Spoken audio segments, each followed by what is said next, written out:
Okay, thanks. Thanks for coming in today.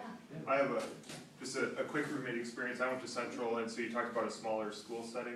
I'm sorry, you talked about a smaller school setting. The high school I graduated from was about the same size as we are now, so my graduating class was around 375, 400 kids. I walked into my first lecture, because I knew I was going to go to Central. Actually, in fairness, State rejected me, but that's a whole different story that we won't talk about. But I walked into my first class, and it was in what we would call our auditorium, and there were 600 people there.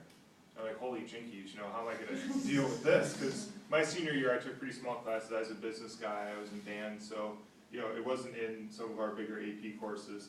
And so I was like, wow, this is crazy. And the next class I went to had about 45, which at Central was about right for the first couple of years. The 600, you had, I'm sure it's the same at both of your universities. You can make some choices. Do you want the bigger classes, or they have smaller section classes for a lot of your choices?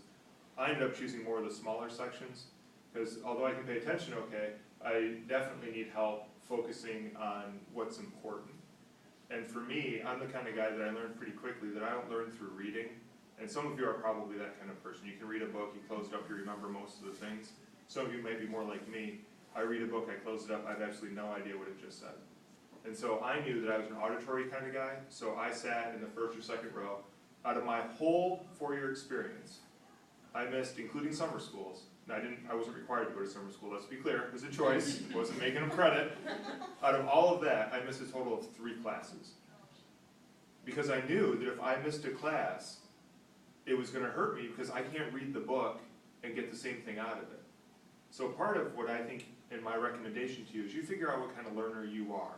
You're going to have a lot more choices than I did. I didn't have an online option, I didn't have a hybrid option, I had big class, small class option. Those were my choices.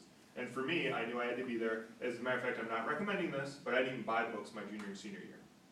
Because I would go, after the first day of every class, I'd go up to the professor and I'd say, do you test off of your lecture, or do you test off of your books?